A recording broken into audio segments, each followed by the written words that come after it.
Kyagulanyi uzwi ku izina rya Bobi Wine utavuga rumwe n'ubutegetsi bwa Uganda yandagaje Perezida Yoweri Kaguta Museveni amwita umwubatsi mukuru, padiri mukuru n'umubyaza wa ruswa muri Uganda.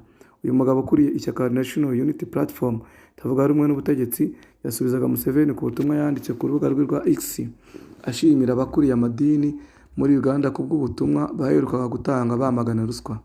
Museveni yagaragaje ruswa nk'imungu idindiza Uganda mu iterambere ryayo, gusa agaragaza ko guhera mu mwaka ya za 90 ishyaka RM ayoboye ryatangiye urugendo rwo guhashya iki kibazo ihereye mu batware, abarimu, abavuzi b'amatungo ndetse n'abaganga bibaga imiti yabaga yaguzwe na leta. Bobi Wine mu butumwa busa n'ubunyomoza Museveni yanditse ku rubuga rwa X yamushinje kuba ari we uri inyuma ya ruswa yose iba muri Uganda, agaragaza ko izacika ari uko abanya-Uganda bamukize we n'ubutegetsi bwe. Ati, wowe Museveni uri umwubatsi mukuru, padiri mukuru n'umubyaza wa ruswa muri Uganda. Uganda izigobotora ruswa ari uko igukize wowe n'ubutegetsi bwawe bw'ubugizi bwa nabi. Ushimagiza ruswa ukayiteza imbere kandi ukayikingira ikibaba, kubera ko mu magambo yawe bwite uvuga ko iyo bibye bashora hano. Bobi Wine yashinje Perezida Museveni kuba aheruka gushimagiza Anita Amango uyobora inteko ishinga amategeko ya Uganda, nyamara hari ibimenyetso bimugaragaza nk'umwe mu bihishe inyuma ya ruswa ivuza ubuhuha muri Uganda.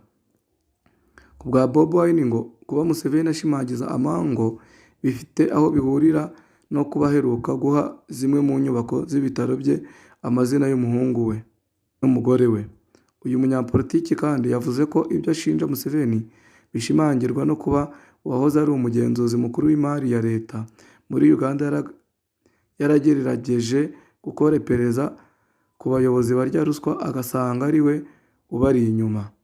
Yunzemo ati, umugenzuzi mukuru w'imari ya leta uriho ubu wamubwiye ko agomba kugenza gake kuri ruswa, ibyatumye ubugenzuzi bupfira. Hejuru y'ibi Museveni yashinjwe gutanga ruswa tuga abatora no kugura bamwe mu batavuga rumwe n'ubutegetsi bwe ngo baceceke. Hanyuma abanyamadini benshi aba amafaranga yakabaye atunga abanya-Uganda. Bobi Wine kandi yamushinje kwishyiriraho ingengo y'imari ingana na za tiriyari z'amashiringi ya Uganda agamije kwinezeza, nyamara abarimu, abaganga, abimenyereza umwuga, abasirikare n'abandi bantu bakorera ibishyimbo. Yavuze ko iyi ariyo mpamvu amavuriro yo muri Uganda atagira imiti, ikindi kandi ko iki gihugu kikaba nta bikorwa remezo birimo imihanda n'amashuri bigira.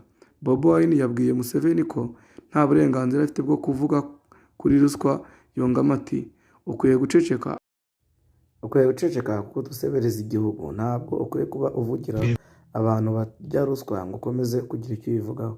Ukwiye guceceka rero kuko ntacyo ufite cyo kuba. Abacuruzi bo mu ntara ya Kivu y'Amajyaruguru bakoze igisa n'imyigaragambyo yo kwamagana ubutegetsi bwa Kinshasa basaba kugabanyirizwa imisoro. Ni mu mujyi wa Goma uzwi nk'umurwa mukuru w'intara ya Kivu y'Amajyaruguru.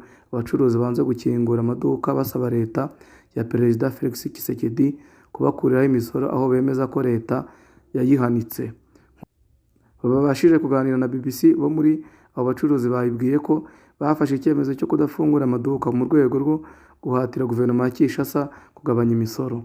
Umwe muri abo bacuruzi wavuganye na BBC yagize ati, ubuyobozi bwamaze kumenya yuko twafunze imiryango, turategereje, hari igihe wenda nabo bari bugire icyo bakora.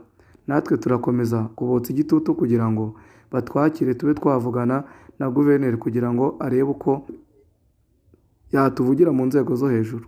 Abacuruzi bavuga kandi ko iyo misoro yakomeje kuzamuka mu gihe n'inshingano zabo zirushaho kwiyongera umunsi ku wundi, biturutse ku kuba bamwe muri bo bafite imiryango yabahungiyeho iturutse mu bice byo muri teritwari ya Masisi na Rucuru ndetse na Nyiragongo, hakomeje kubera intambara ya M23 n'ihoro ry'ingabo zirwana ku ruhande rwa leta ya Kinshasa. Ubundi kandi abacuruzi bavuga ko kubera intambara ikomeje guca ibintu mu nkengero z'umujyi wa Goma batakibona ababagurira ibicuruzwa. Abahoraga babagurira kuri ubu bahindutse impunzi. ni mu gihe intambara yo muri ibyo bice igiye kumara igihe cy'imyaka 3. Bamwe mu nararibonye bemeza neza ko kuzamura imisoro byavuye ku ngingo yafashwe na guverineri w'intara ya Kivu y'Amajyaruguru wenyine, ko kandi ibyo yabikoze azi neza ko umujyi wa Goma uzengurutswe na M23. Ibi bikaba biri mu byica abaturage kandi n'intambara itabora. Bakavuga ko muri ibi bihe abaturage bugarijwe n'intambara ko yari kubadohorera. Ku rundi ruhande, abacuruzi bandikiye guverineri w'intara ya Kivu y'Amajyaruguru Major General Peter Chirimwami ibaruwa imusaba ko iyo misoro ihanitse yagabanywa, kuko ngo yazamutse ku kigero kiri hejuru cyane ugereranyije na mbere y'uko M23 itangiza intambara mu mwaka wa 2021. Ibaruwa bigira biti: tuzakomeza gufunga amaduka yacu kugeza ubwo ibyo dusaba bizakorwa. Ibi bibaye mu gihe M23 iheruka gutangaza ko vuba aha igiye kwigarurira umujyi wa Goma utuwe n'abaturage barenga miliyoni 2. Ingabo ziyobowe na General Sultan Makenga zavugutiye umuti ihuriro ry'ingabo za Tshisekedi mu rugamba zarwanya. Ingabo ziyobowe na General Sultan Makenga zasubije ibitero inyuma byari byagabwe kuri uyu wa mbere tariki ya 1 kwa 2024. Ni mu bitero byumvikanyemo imbunda ziremereye n'intoya mu gihe cy'isaha z'igitondo cya kare ahagana saa 12 ku masaha ya Minembwe na Bukavu. Amakuru ava muri ibyo bice avuga ko ihuriro ry'ingabo z'ubutegetsi bwa Kinshasa zirimo n'ingabo zo mu Burundi Wazalendo, SADC, FARDC na FDL n'abacashuro bagabye ibitero mu bice bya Gatare na Nyange muri teritwari ya Masisi. Mu rundi rugamba rwari rukomeye rwaberaga mu gace ka Bukara, Bwambariro, Vunamo na Kimoka. Utwo duce twose dukikije umujyi wa Sake muri teritwari ya Masisi. Umuyobozi wa M23 utashatse ko amazina yatangazwa ko atemerewe kuvugana n'itangazamakuru yagize ati: vuga ko twabavugutiye umuti, ni abatumva ariko bariko batazongera kugaruka. Ibitero byose ko byagabwe kuri M23 yabisubije inyuma. Makuru dufite kuri ubu nuko urusaku rw'imbunda ziremereye zumvikanaga mu bice byo muri teritwari ya Masisi kakanya zatuje. Iyi mirwano yabaye kuri uyu wa mbere mu gihe ku cyumweru hari hiriwe ituze mu bice byose byari ku murongo w'urugamba.